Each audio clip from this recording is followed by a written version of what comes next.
The Mass Effect trilogy could be one of the best science fiction RPGs that has ever been made. Mass Effect Andromeda came out sometime later, as the latest installment of the franchise. While not directly associated with the trilogy, but instead just set in the same gamerverse, this game received some very harsh criticism upon release. Why was this game treated this way? I mean, sure, it's not Mass Effect 2, but it can't be that bad, right?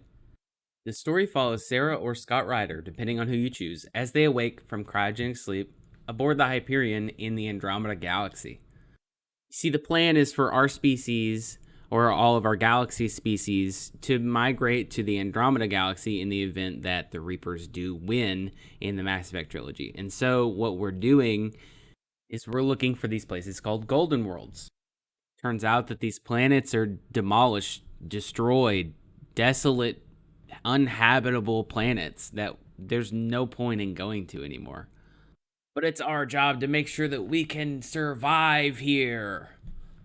That's kind of the point of the game. You go into a new planet and you make it more habitable for the various species that are on your ship. And at the same time, also kill this invasive species that's trying to destroy all life as you know it. So this becomes a lot easier now that we have a double jump feature, or the jetpack that I overuse all the time. This new mobility tool also allows for such platforming puzzles, which in turn makes the game feel more fluid, as well as add a new dimension of gameplay to this sort of cover-based shooting that the Mass Effect series is known for. While I'm not the biggest fan of cover-based shooting, it really is fluid in this game. In fact, cover-based shooting was my biggest gripe of the original series. That is no longer a problem in this game. And that's because there's a lot of gameplay variety available when you're playing Mass Effect Andromeda. By gameplay variety, I mean that there are a ton of abilities, and I mean a literal ton. While you can only have 3 abilities equipped at one time, this creates a sort of lock. And so you want to level up 3 abilities that you're going to use, as well as passive abilities to increase the effectiveness of those. This creates a very large build potential in the game, which I personally really enjoy. Reading all of the different abilities, as well as figuring out what abilities worked well together is super fun. I ended up going for a Superman build where I charge forward at an enemy and then detonate an explosion on him, and so they basically get insta-killed. And so I'm flying all over the place the whole time I'm fighting something, not even shooting. And the few times I actually have to shoot, I just blow their face open with a shotgun, and it is phenomenal. I loved it. The gameplay in this game and the ability play in it is so much better than the previous Mass Effect titles. I had so much fun flying around, kicking ass, taking names. It was so good. But there are a ton of abilities that you can choose from flamethrowers to better shielding to helping out your gun damage. There's so many things you can do. And those kind of customization options are essential to why I think this game is so good. Because I had such a fun time with this build. I had such a fun time flying around and kicking ass. And you get to level up your abilities on your squad mates too. And some of those abilities go to you. Like a drone that can follow you around and shoot things or, whatever. It's awesome. Now, as for your squad mates' effectiveness in combat, they do a little bit here and there, but they're not the most effective. They're not completely brain dead, but don't count on them in a sticky situation. Don't really count on them in any situation. They're mostly there for support and bicker among themselves, which is a really cool part, don't get me wrong, but they add to the story, and that's why you use them.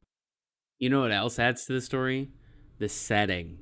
There's so many different planets that you can explore in this game, and each one has a completely different ecosystem, and the way it's laid out is entirely fresh and new.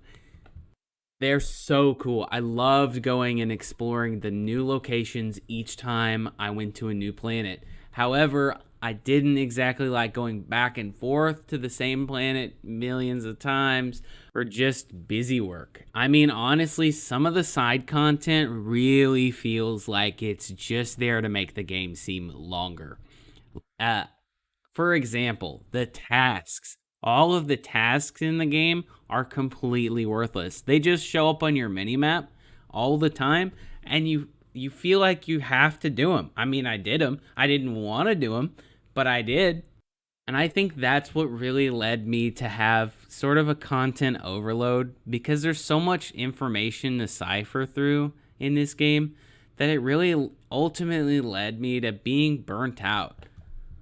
And I think it's up to the player really to siphon through what you think is important and what you think is worth doing. And that's just not something I did in this playthrough.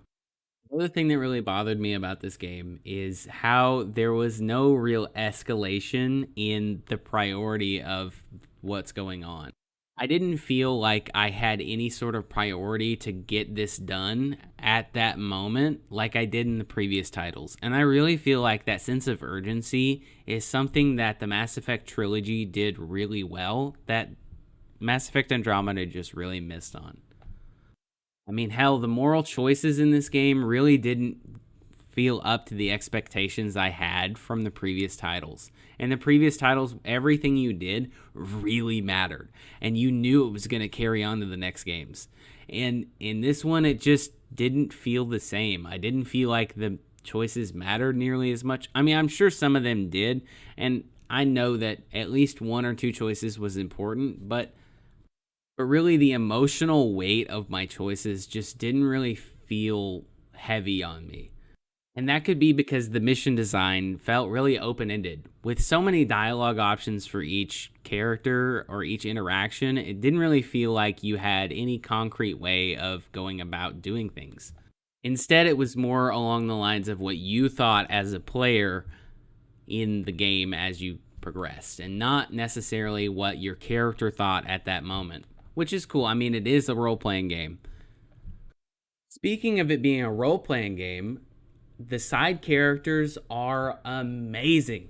I loved interacting with them. I mean, yeah, they're not Tali or Garrus, but they're their own people, which is really cool. They felt alive. I loved learning about these characters. I loved doing the missions. I loved everything about them.